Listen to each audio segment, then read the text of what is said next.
What's going on YouTube? So today's video is going to be a little bit different.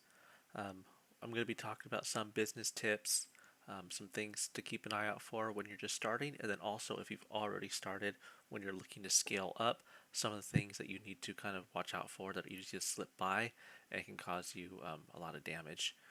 In addition, while I'm doing all this, it's going to be more of a rambling type video.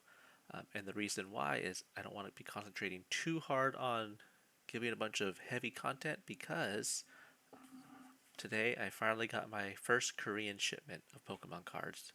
We're going to be carrying Korean cards in the store now just because English is expensive, Japanese is expensive, Korean is still relatively affordable.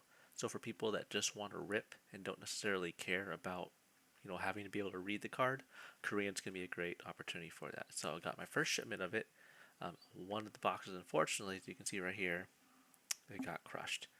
So I'm not going to be selling it. Instead, maybe we got some damage pack luck, and we're going to rip this one while I do the video, and I'll see if I get anything out of it. It'll be my first time ripping some Korean cards, so should be fun. We'll kind of see what we got going on here. So to start off, let's kind of talk about the current state of the market, right? We have English going to the moon. What happens now is before, Japanese was looked at as the affordable alternative, right? Well, what happens when too much demand runs over to Japanese? The Japanese market is much smaller, the domestic market, compared to the English market, right? So when you have a bunch of Western demand jumping over, and we're not just talking about the States, right? We're talking about Europe.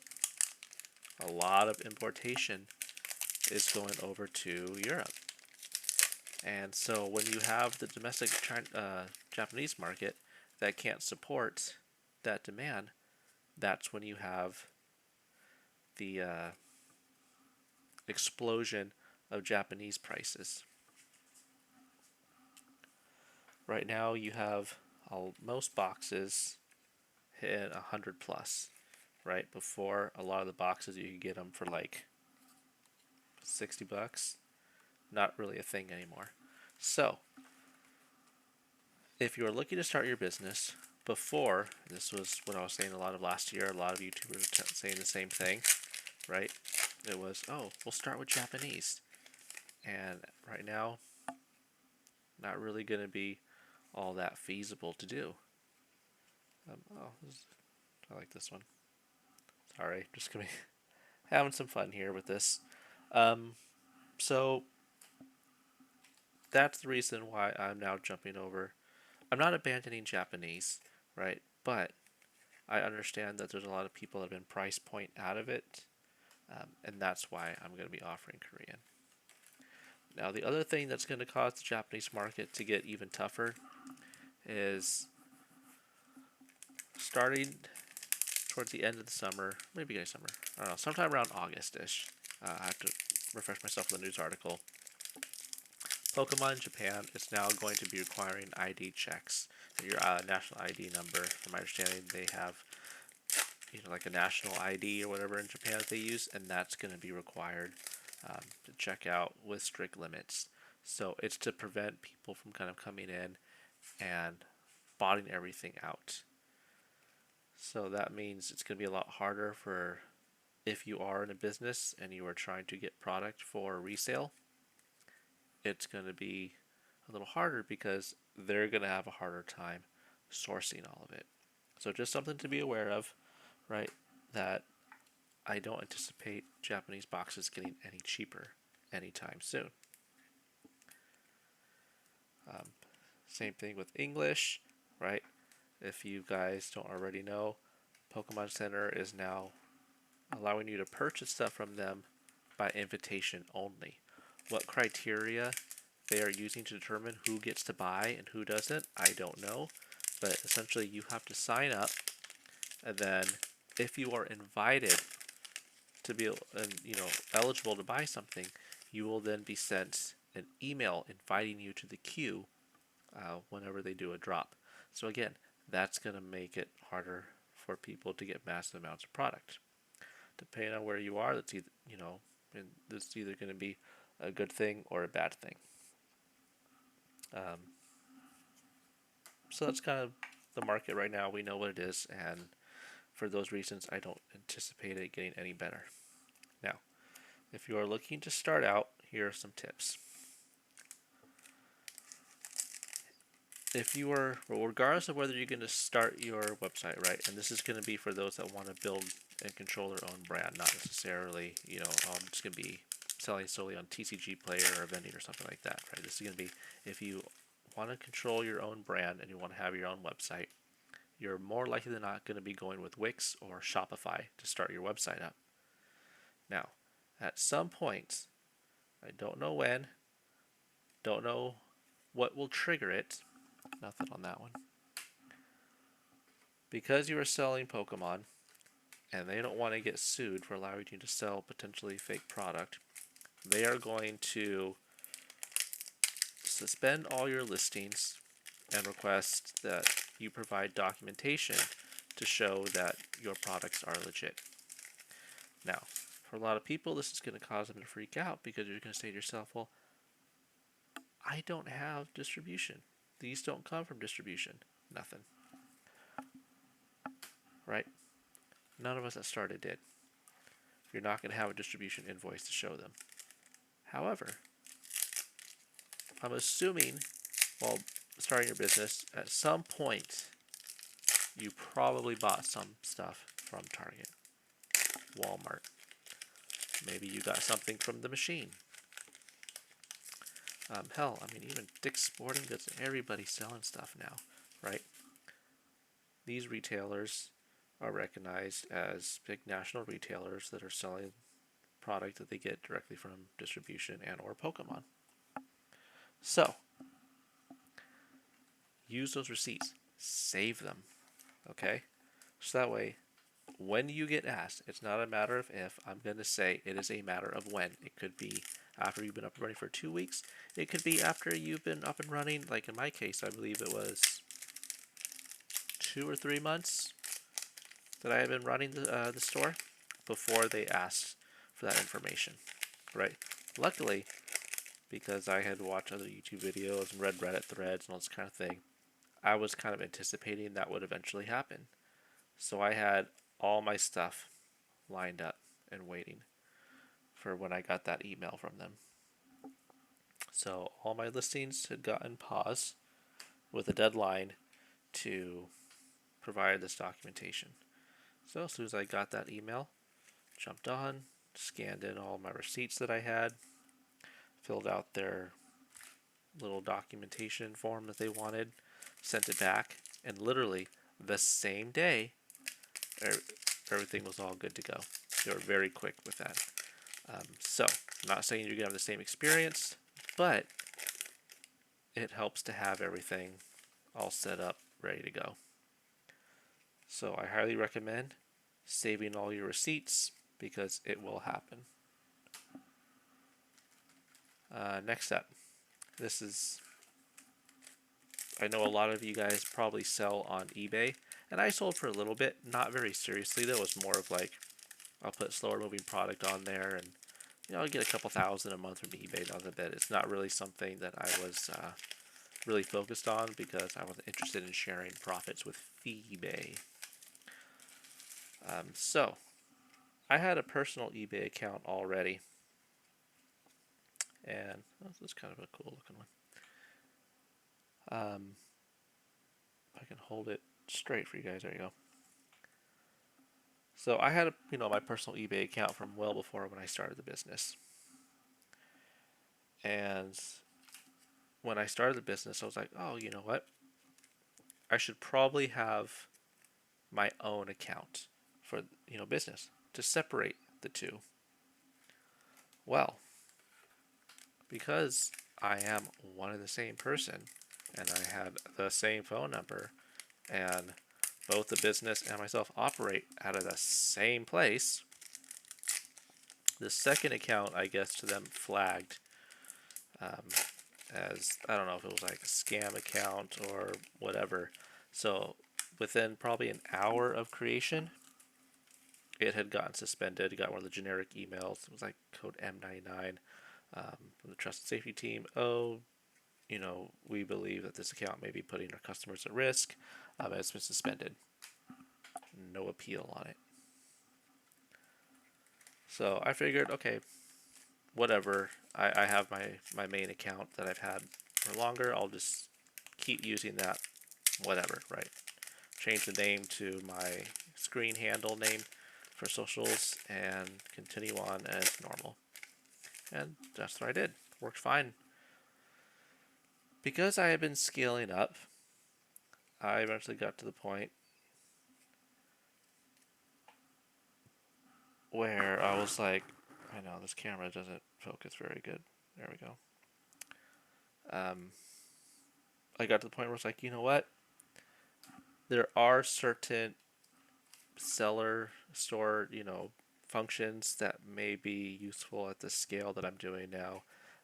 Make for cleaner bookkeeping and everything. So I decided, hey, I will utilize the upgrade to business account function on eBay, right? To turn my personal account into a business account. I thought, hey, this would be the way to do it, and I'll just do that.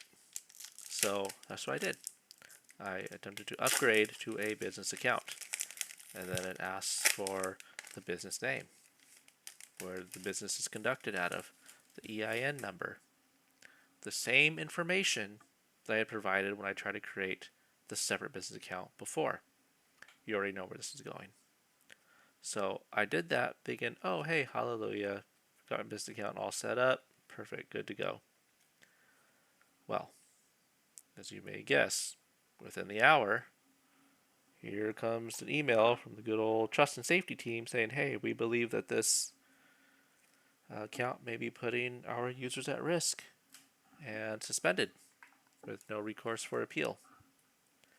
So I now no longer have an eBay account that I can use. This means I cannot sell on eBay. This means I cannot buy anything on eBay. Unless I want to have to go create another account and use a completely different email and address and everything, which would be against their terms of use. But that would be the only way to create a new account to get around all that and have access to eBay. Am I worried about it? No, because I said I didn't really use eBay much anyway. Most of the time it was more of a pain in the butt than anything else. So for me, it's kind of no harm, no foul. But just be aware for those of you that do a lot of business on eBay or plan on doing a lot of business on eBay, just know that no, don't create a separate account just for your business that matches what your normal information is, because they're going to see that and flag it as something that puts their community at risk. And then you'll be shut out like me, and eBay won't be an option you can use anymore. So FYI, PSA, be aware of that. Also in the beginning, a lot of people, I don't know right now because Pokemon is hot, we're chasing profits and whatnot. I'm going to tell you, if you're here to chase the profit in the beginning, don't. Okay, that in the beginning, that's not what is going to sustain you. I know that sounds weird. What is important is in the beginning, you need to build connections with people, right? Network with different people, and network with different suppliers and people that can help your business scale. And because you're going to get to the point where you're not going to be able to just do everything on your own. You're going to need people that can get you collections. You're going to need people that can help you source product, that know other people. Hey, I know so-and-so, for example, a guy that I knew that I buy from, he had a friend who lived out of the country.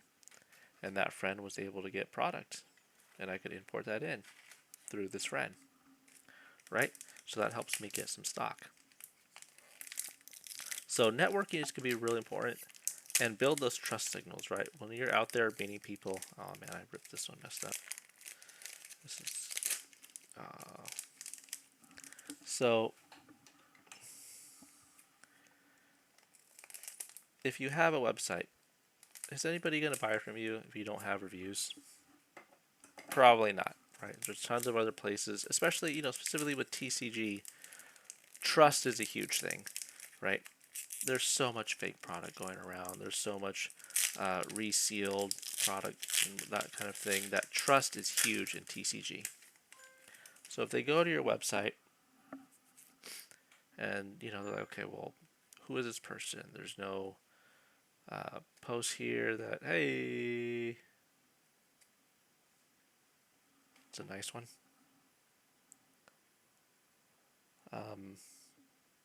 And there's nothing on your website that makes it look legit.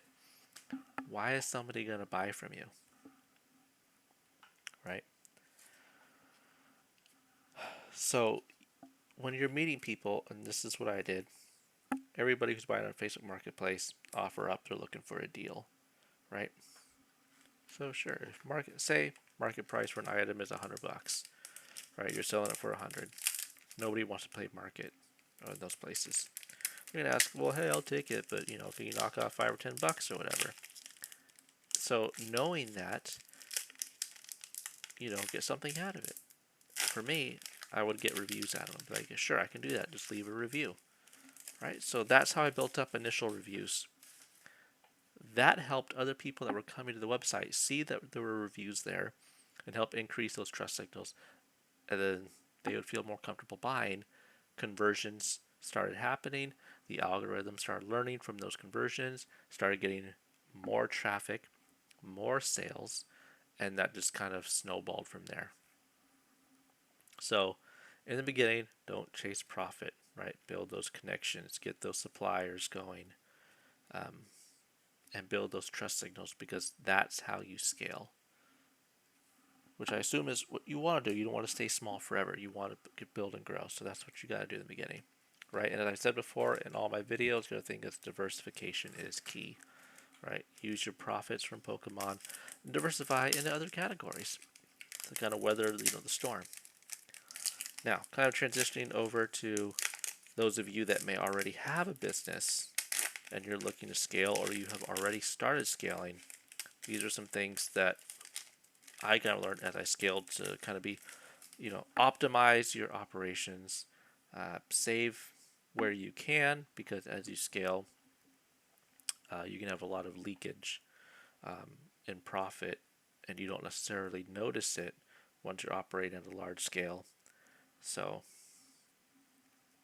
this is where we're going next. One of the things that I did was, and this is especially something you can do, say you sell also, like for a while I was, selling on eBay, and I also sell on another marketplace. When a sale happens there, I'll put a business card in. Well, I was putting business cards on every order, right? And it was basically, hey, thanks for purchasing, leave a review to receive a discount, and here's all my socials, right? Facebook, YouTube, Instagram, that kind of thing. And that was being attached to every single packing slip that went every single order. So when you think about it, okay, 5 cents, right? It was 5 cents per card, like a penny or whatever for the paperclip. Neglectable, right? Well, once you start doing a few hundred orders a week, that kind of adds up, right? So it kind of got to the point where I think I was having to buy like a new 500 pack or whatever every couple weeks. So it's like $50, $55 or whatever it was, right? And sometimes if I didn't order in time, then I'd have to rush order it, and that was an extra $8 to get 2-day delivery with Canva to get more business cards. Right, so you think about it, say spending minimum $100, $110 a month just on business cards, right? Okay, well that's profit that is eating into your operations. So what did I do? Well, it took me long enough. I finally said, I gotta set some time away. I'm gonna sit down and I'm going to edit the template on the packing slip, so that way the same information that was being on the business card is now on the packing slip that's going in every order. So now I can completely cut out having to do the business card and the little paper clip to attach it on.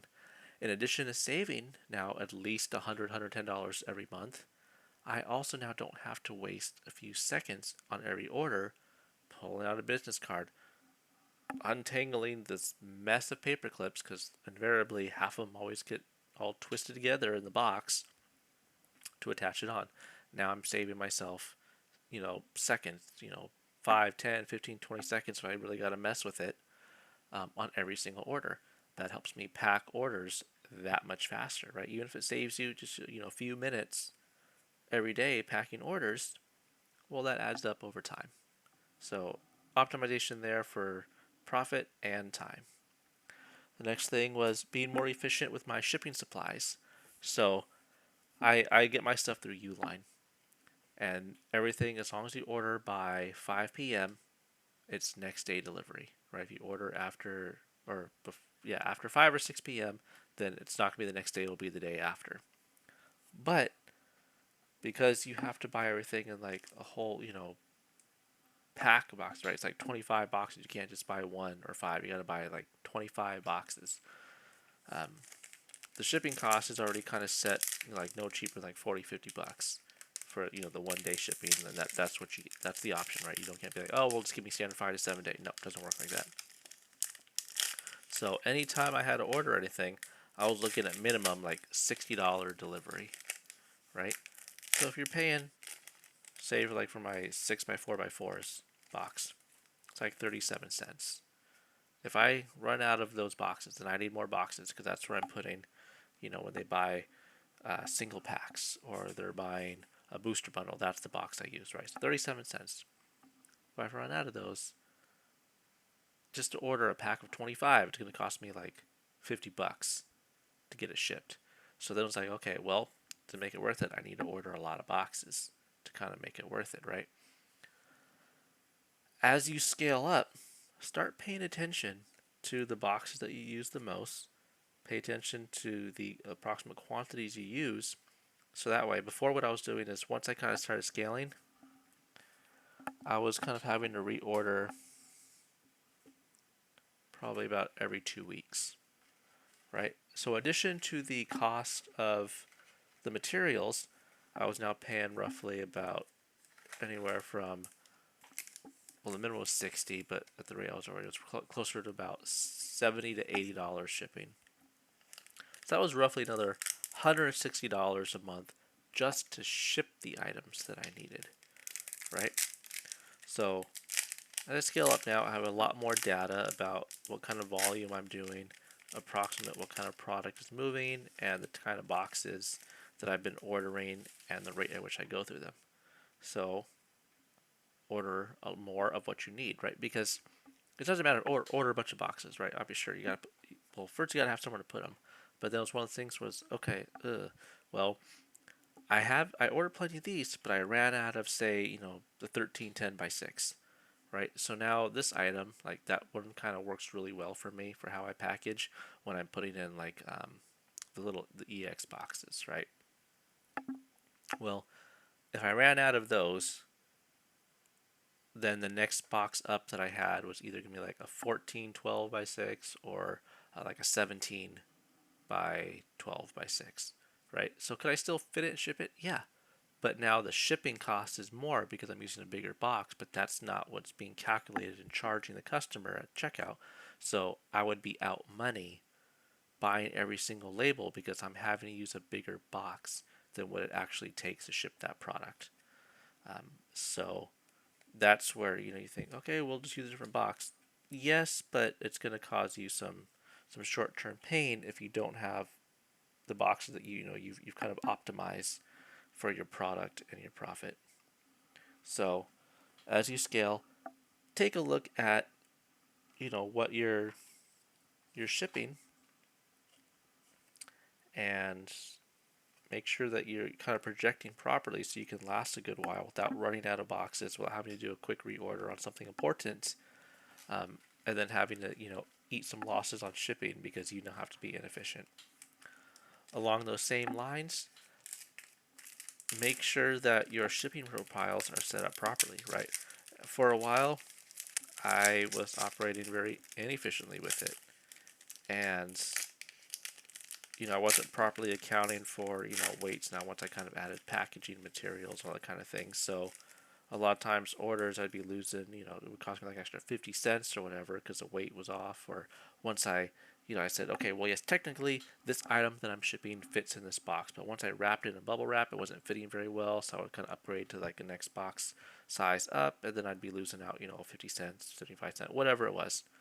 Um, you think, okay, well, it's just a little bit, right? But that adds up. Imagine you're, losing on average of say, 10, 15 cents on every order. Multiply that by a few hundred orders, and then suddenly you're looking out, at a whole lot of money that you're missing out on. So tighten up your shipping profiles, make sure you understand it, get your boxes all in order, so you're not unnecessarily just leaking money out. Um, the next thing is make sure you build strong policies now. You're going to have chargebacks, right? There's no getting around it. You can reduce them. You cannot get rid of them entirely. And you need to really kind of look at the risk that you're willing to take and build your policies that way. You have defensible and clear guidelines for when you're going to cancel orders, when you're going to be sending something out with shipping confirmation.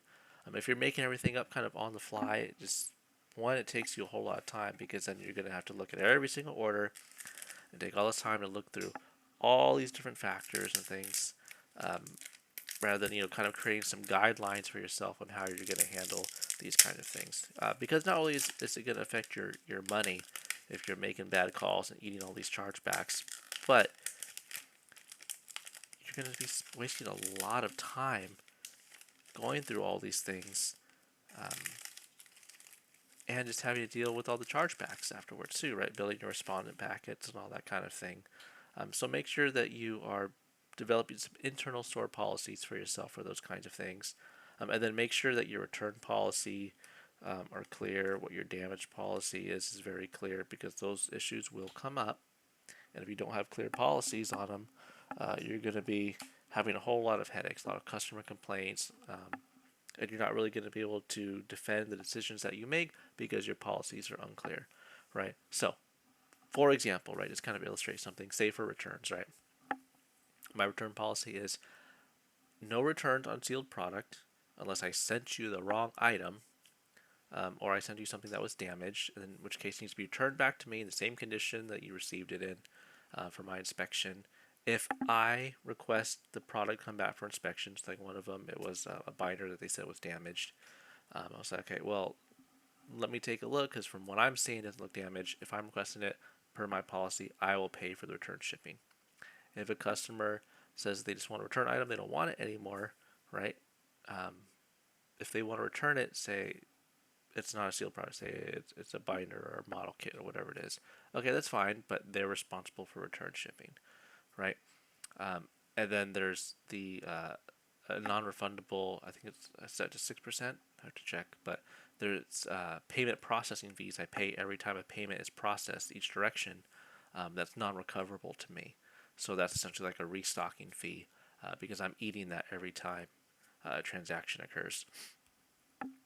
But just make sure that's all laid out in your policies, because whenever there's going to be a dispute, your policies are going to be snapshotted by the merchant. Like for me, it's Shopify. So every time that there would be an issue or like on a chargeback, the policy that I had at that time has been archived to match up with what my policies were at that time. Usually it changes later. At the time, that's what it was, and that's archived with that. So if it becomes a policy issue, then they refer to that. What was it at the time? So just make sure that you have your policies all in order. As you're gonna learn, right, as you see more issues and whatnot, you're gonna kind of figure out, okay, where do I need to tighten the ship up at, and what holes need to get plugged. Next thing is, as you kind of figure out and have more sales, you're gonna figure out, okay, what do I need to order more of, right? Because when you have things that are out of stock, it hurts your conversions, not just because you don't have it, but customers, right, especially if you're running ads, customers are paying, or you're paying to get that customer, right, to get that click. They get that click, they come to your store, and they're saying, Out of stock, out of stock, out of stock, out of stock. Yeah, this was bunk. Let me go somewhere else. Now, there's nothing, there's no reason for them to come back and check, 'cause as far as they're concerned, you're just out of stock on stuff, like everybody else, and they're not coming back. But you paid for that click, right? So as you scale up, you start seeing, okay, what product moves? What's really popular right now? What is worth advertising? So that way, it's something maybe that it's not the hottest product, maybe, but it's something I can keep in stock. So that way, I'm not paying money for an ad that's going to go out of stock here in a little bit. I'm paying high CPCs for this just to get somebody to come in and buy that item, and now it's out of stock. And then now my ads are kind of like, okay, well, that was my learning signal. I don't really have a whole lot else, right? So again, how way I advertise is, here's some of the high end stuff. Maybe I price a little bit higher, but it gets people to come in, check out everything else. It kind of draws you in. And then also some of the stuff that I put on the lower, cheaper end side, um, that gets people that are, maybe more a little conscious about price, um, come in and then to see all these other items, right? So it's not, if this goes out of stock, it's not like, okay, well, it's catastrophic, because I have other similar items in that category that are still going to be generating and getting learning signals, so the algorithm kind of learns, okay, there's a range here. There's people that are buying the high-end collector's items, say like um, prismatic SPC, right? Versus on the other end of the spectrum, what do you got? You got like some blister packs or something, right? But it's important because that's part of the whole ecosystem. So just kind of, pay attention to what's moving and how your ad strategy is going to work around that. Because you don't want to be hurting your conversion, which is going to hurt your traffic coming in and hurt your ad metrics and conversion metrics and all that kind of thing, and make you waste money at the end of the day. The other thing is, I know Shopify, and I'm sure Wix has the same thing. They have like email campaign that you can send out, right, to your customer segments. Um, I just sent one out tonight about having Korean Pokemon cards in stock, right? But I segmented it, so only people that were buying Pokemon would see it.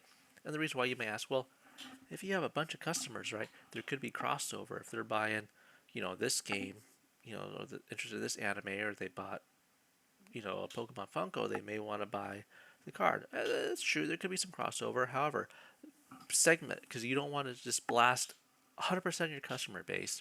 And the reason why is, at least in my opinion, is you don't want to do that. If you have people seeing your email, say for example this one, right, Korean Pokemon, and it's sent to someone that's on my email list because they bought One Piece, well, they're not necessarily probably maybe interested in Pokemon, much less Korean language Pokemon. So they're gonna either not open it, mark it as spam, or unsubscribe. The problem is that is, say, it's being sent out to Google or Yahoo, and they're gonna see this. Well, okay, this email coming from this company here, this domain, it seems to have a lot of instances in which it's being marked as spam, or it's not even being opened, right? Or they're unsubscribing to it. So it seems like this is probably something that's a little more spammy, and then the algorithm is going to start automatically start filtering your campaign emails to go to the spam folder. You don't want that, because you want your customers to see your email, right? That's the whole reason why you're sending it out. So if you segment it and you're making sure that you're only sending marketing materials to the people that would be interested in what you're trying to market, then you're going to have higher rates in which they're going to click the email, open it up, and maybe click what's inside. When that happens, then Google, Gmail, Yahoo, Hotmail, whatever, they're going to see that and be like, okay, well, the people that are receiving these emails, they are opening, they are engaging with it. It seems relevant to what their interests are. So this probably isn't a spam type email. Keep it going to the inbox, right? And then that's going to help you actually reach the customers you're trying to reach, with the product that you believe they may be interested in. Oh, hey, look at that, another one. So yeah, just don't blast them randomly, right? Learn your customer segments and target appropriately. The other thing is, as you scale, you're going to be targeted by scammers, right? As your business grows, so too does the target on your business back. A lot of them are going to be because there's web crawlers and they're looking at all the Wix Shopify store domains, um, and as they start seeing, you rise in Google rankings and trust score, they just realize, okay, well, you probably have more traffic going to, you're probably making more sales. That's why these platforms trust you. So it might be easier now to kind of try to pitch certain things to you because you're likely getting buried in now all the operations of your business, right? So for example, SEO optimization, you see that one all the time, right? And they'll say, oh, you're not being listed, you're not showing up in Google search results, they may be calling you, lots of emails. And some of you maybe seen these already, and it's basically SEO optimization, right? We will go in and we will optimize your titles, optimize your descriptions, so that way SEO, if you don't know, search engine optimization is basically saying we're going to make sure the right keywords are in, so that way when Google crawls your site, you will be able to rank up higher in the search results, and this is going to help your conversion, and we'll take a 2% profit or 2% commission, right? A lot of them will do like 2-3%, and they promise to do that and bring you 15 new orders within a week, something like that. Another one you get a lot of is I get these constantly. It's so annoying. I've actually got to stop answering the phone a lot because I'm getting blasted right now with these Google business verification scams. Right, your business is not showing up on Google business pages because you are not yet verified. Press 1 to get verified now, right? And what they're trying to do basically for a lot of them is they are trying to get access to your admin page on Google Ads because they're assuming you're probably running Google Ads. That's how you have sponsored results when they search your business, and tell you that they're going to, once again, make sure that your ads are being targeted to the right people, yada, yada, yada. And a lot of owners, a lot of us are doing this on our own, kind of get overwhelmed with everything, say, yeah, I don't understand SEO very well, I don't understand ads very well. Yes, please. 3% commission? Sounds great, I'll take it. Get my stuff working. And that's what they want, right? Because then basically they come in, and a lot of them, they want to redirect traffic to their own businesses, right? Kind of a Ponzi scheme, right? So if they take over your Google ad account and they can start siphoning traffic off to this one, then that person, okay, cool, I'm getting more traffic. Yes, trash traffic, right? But they say, oh, hey, look, you got more traffic. Look, we got you 20% increase in traffic over the last week. Where's my commission for the sales that we helped you make, right? And it's just trash traffic. And this is a Ponzi scheme, right? And then they're doing the same thing to somebody else and sending some fake traffic over to you and collecting 3% commission from you. So they're just redirecting traffic that's junk. At best, that's what they're doing, right? At worst, they're going to say, well, you have your account now. We took it. If you want it back, give me $500 or whatever it is, right? So just know, as your business grows, you're going to be targeted a lot more by scammers, right? And that's going to come with the number of phone calls because your business phone is going to be listed on there. They're going to be ringing it day in, day out. I made the mistake of answering one time too many when I knew that I was likely getting some spam calls. And that just flagged it in the system that, hey, this line is active, a human is answering.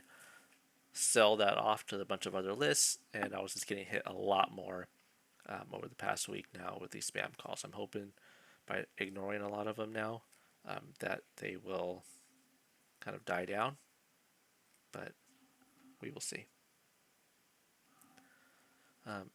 Next thing is make sure you're doing proper bookkeeping, right? I actually need to get on that because I have not updated my books in a long time. So luckily, I have it set up now. It's in QuickBooks is what I use. So I can go in and I have rules set up. So most of the stuff now will get categorized automatically. But keep up on bookkeeping because it's easy to fall behind. And if you don't do it right, it's very difficult then for you to properly figure out your profits, your losses, your expenses, and all that kind of thing. You kind of get lost in the sauce, all these transactions and money moving in and out, and then you really have no idea the state of your business. In addition, it's going to be a problem at tax time. If you underpay, or what happens if you don't properly categorize your expenses, you can't get your proper deductions, you're paying more than you should pay, right? So it's something that's very easy to overlook because it doesn't seem like it's very front and center or a huge important part of the business. But just know that that is something that needs to get done, and don't ignore it. And then one of the last things that I wanted to talk about was it's very easy to watch out and miss economic nexus. And what I mean by that is a lot of states, most states, sorry, are going to have something called economic nexus, which is once you've done a certain number of transactions in that state. And what I mean by that is, so I'm in California. Obviously, I'm not in New York. But once I do a certain number of sales shipping to New York, or a certain dollar amount, right? Usually, either say for example, 200 transactions or $100,000 in sales, or whatever threshold that state decides to set. Once you hit that threshold, you now have to remit taxes in that state. So you're going to have to file and pay taxes for the state for the sales that you did there. If you don't have software or some way to track that, you could find yourself in a big pickle and paying some giant tax penalties there. Right, so watch out for that.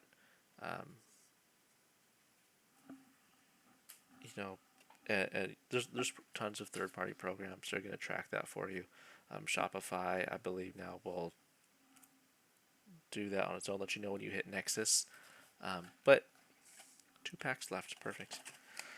But just watch out for that, because you do not want to find yourself getting slammed with a bunch of tax penalties because you now owe taxes in states that you didn't know and would have paid had you known. Then now you're paying all these penalties and your profits are just evaporating. So, nothing in this one. So actually the time worked out pretty well. That was really all I had. And this is the last pack. So, let's see what we got.